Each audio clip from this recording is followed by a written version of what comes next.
Hello, good afternoon, everyone, or I should say good night. It is July 30th, 2021. It's Friday, 8 o'clock p.m., and I'm here in Athens, Greece. I just arrived in Athens a few hours ago, and I'm just finishing getting settled in.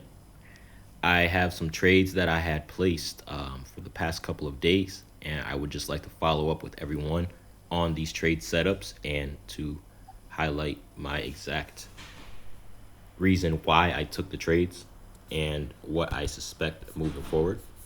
So let's get started. We go to the left of the chart. We can see the GBPJPY pair that I called out in the signals group.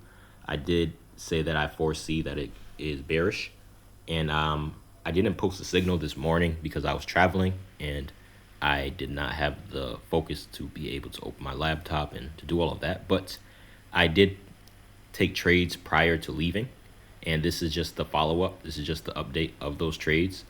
And like I said, I definitely would like to just go over it with you guys. And a couple of days ago, I entered a sell for GBPJPY. As we can see, I called this out in the signals group. And with price action and fundamentals, I had believed that price was going to continue to drive to the downside. So my sells were actually in the money for some time. But shortly after, price did rise up. It looks like it was not at the resistance zone, and it kind of got magnetized a little bit higher towards 153, where then you have to wait for a reaction. The reaction occurred, and this is it dragging it down. First TP zone is going to be around 151.3. Second TP zone is going to be around 150. Now, before getting to this target 1 and target 2, it's going to encounter traffic. So we will see price bounce from around 152. We'll see price bounce around 151. And we'll also see price either bounce or just straight up bleed all the way down past 150.7. Now, looking over to the right side of the chart, we have the intraday setup. We can see that price successfully broke that uptrend and that we did draw a Fibonacci zone on it right now. I mean, at some point, you guys are going to have to do this intuitively, like myself. I don't even use fib zones anymore because it's in my head. But you see this uptrend broken, the 78.6, close below, wait for the reaction. There we go, take off. So it's very simple, very obvious. Once you see these things every day, just delete this.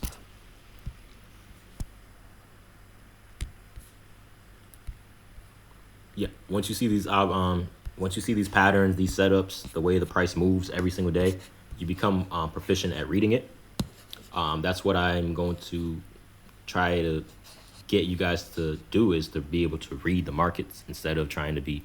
You can't be consistently profitable unless you can read the markets consistently. So there's levels to this, and being able to read it consistently and proficiently first is the first step before you become a consistently profitable trader. So that's how you get out of the trap of trying to trade systems blindly, because a lot of people do trade systems blindly, not knowing why they're winning. This system and the way I'm teaching you all, this is going to explain why you're winning or why you're losing, so you can have more confidence and certainty of getting in and out of trades. So I will highlight wins and losses. I took this particular trade, as we can see, it was at a high. This was today, the 30th of July, and I took it earlier before I actually got on the airplane to Amsterdam and crash. Now let's go to the higher time frame, and we can see the crash that was occurring on the 15-minute time frame. Follow through with it on the hourly, and we can see the next zone, the next major area would be about 54 pips away. I'm not sure if it's going to hit that today. It's Friday, and I have to close my trades before the weekend.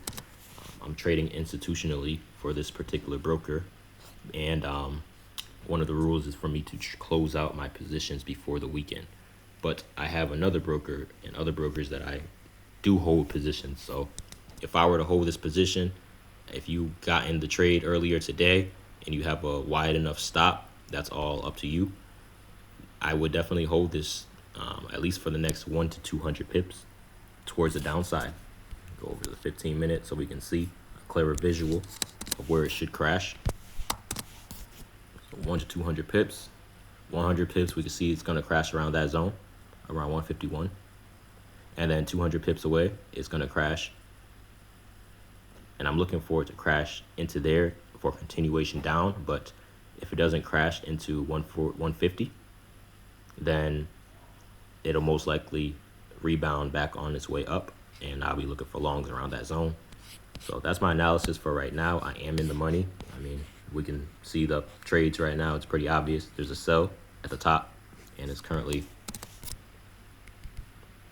50 pips in profit. And then I have a sell down below that I'm waiting to capture, which is 42 pips in loss. So like I said, depending on your broker, depending on what you're trading, I would hold this position, but I'm going to close out with a net profit, but these are going to be losers for the day.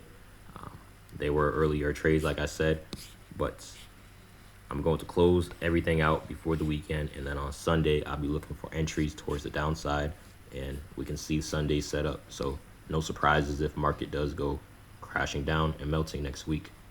There's a lot of stops being